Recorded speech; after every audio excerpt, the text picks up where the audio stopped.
Boys and girls, today we are going to be talking about oral presentations. So this is something that you will do in my class and for the rest of your life quite a bit, and you're going to try to do it on your own this week, and you will send me a video of yourself doing a presentation at the end of the week. So check the lesson plan for more details about that. What we're going to talk about in this video is how to do an oral presentation. In an oral presentation, there are three parts. Now this is similar to your essays, the three different parts that you might have in an essay. You have an introduction, then you have the body, then you have the conclusion. Okay, so the introduction is the first thing. That's where you're just getting things started. The body is where all of the content is, and then the conclusion is just the nice way of ending it so that you don't just stop talking out of nowhere and then we think that all of a sudden it's done. So we're going to talk about those three parts. So first, you have the introduction. So in your introduction, there's two things that you need to do. The first thing is that you need to introduce yourself. So a nice way to do this when you are a student is to say your name, your class maybe that you're in, and also greet your audience. So some of you have like something that you say every single time, and that's okay. It doesn't have to be that. Some of you have like memorized a script there, like my name is Sir Dave from class 5A. You don't need to have it be just like that, but you should say something like good morning to my fellow students or to my teacher, Sir Dave. My name is whatever your name is, Sir Dave for me, from this class, and that's all you need to do. The second thing you need to do in your introduction is you need to introduce your topic. So you want to tell your audience what you're going to be talking about. If you're doing your show and tell, you say, today I'm going to be showing you my toy stuffed animal dog that I have. Let's just use as an example for this. Let's say you're doing an oral presentation about why dogs are the best pet that you can have. Okay?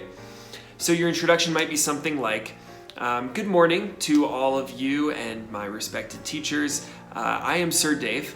I'm in class 5A, and today I'm going to be telling you about why dogs are the best kind of animal. That's all your introduction needs to be, just that length. It shouldn't be super long. It also shouldn't be super short. Don't just say, good morning, okay, here we go, and start. But it can be just like 2 to 3 sentences long, very short, just enough to have all that information in there. Okay, next is your body. This is the most important part of your whole presentation because this is where you're giving all of the information that you want your audience to know. What you want to avoid here is just listing things out, just making a list. When you're planning, you can make a list, but in your body, you want to have all the information flow together nicely. So if you're talking about why dogs are the best kind of pet, you want to have at least 3 reasons in your body. It's always good to have 3 reasons of something when you're writing or when you're presenting, because then it just feels like a lot, but not too much. So maybe your 3 reasons are they are cute, they are cuddly, and they won't attack you with their claws like cats would. Okay? So here's what you don't want to do. You do not want to say, hello, my name is Sir Dave, I'm going to be talking about dogs, all that. And then say, dogs are the best because they're cute, they're cuddly, and they won't hurt you. And then finish your presentation. That is way too short. In your body, you need to be explaining yourself. So you say, the first reason that dogs are the cutest, or are the best, is because they are cute. Have you ever seen an ugly dog? They're all so adorable. Second, dogs are very cuddly. When you've had a bad day, you can come home and your dog will cuddle up nicely with you. And third, dogs won't claw your face like cats will. By the way, I'm okay with you using humor in your presentation if you want to. That actually makes your presentation better because it makes it more interesting to listen to. So if you want to use humor and try, just a couple things to remember. First, make sure the humor is appropriate. We're still in school, so make sure it's appropriate. And second, make sure it still is on topic. Even if you're really, really funny and that makes your audience laugh, if you aren't talking about what you're supposed to be talking about, then it doesn't actually help your presentation at all. It makes people think you're funny, but it doesn't help your presentation. Okay, so make sure it's appropriate, make sure it's on topic. If it is, please use humor. That it's more interesting for me, it's more interesting for your audience to listen to that. You don't have to use humor. Just do it if that's something that you know that you're good at or that you could do. Okay. Second thing about your body to remember, the body of your presentation, is that it should flow together nicely, and a nice way to do that is using transition words. So when I just gave you my example, I said, the first reason why is this, second is this, also is this. So we've talked about this in writing a little bit. You also can use this in your talking. That will make it sound less like a list, like you're just saying, dogs are cute, dogs are cuddly, and you can have some transition there. So when you're writing your body, because you're going to write this first and then present it, I want you to write at least 2 sentences for each of your reasons that you're listing out in your body. Okay, and the reason is then you're explaining yourself. You're not just saying it, but then you're explaining why, or you're giving a little bit more information for your audience. That'll just make it sound nicer.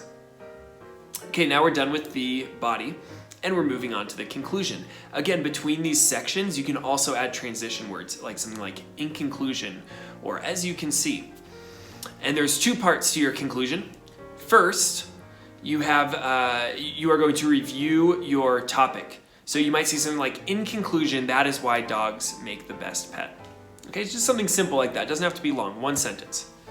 And then second, you are wishing your audience well, or you are saying something like, thank you for listening to my presentation, have a great day, something like that.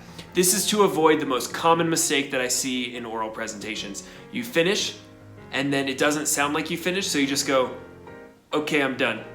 And then that's it, and you're finished. And even if you did a great presentation, your audience then leaves feeling like, oh, I don't know, they didn't really do a good job, they didn't end it well. It's the last thing your audience will hear, so make it good. Have a strong final statement to end on.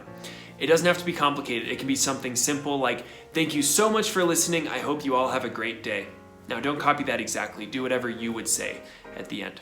But just something like that. Then we all know, presentation's over, you're done. You don't have to say, okay, I'm done, and have it be really awkward in the room. Okay? So take a look at the lesson plan. I've told you what to do for your oral presentation. You have a different topic than Our Dog's the Best Pet. You have something different, so look at the lesson plan to see that. During this week, as you read your story, you're going to be kind of brainstorming a little bit as you read the story, and then you'll be putting things together, and then on Friday you will send me your completed video of your presentation. So let me know if you have any questions at all. You can always send me a message on WhatsApp, and I'm happy to help you out. All right, have a good time this week.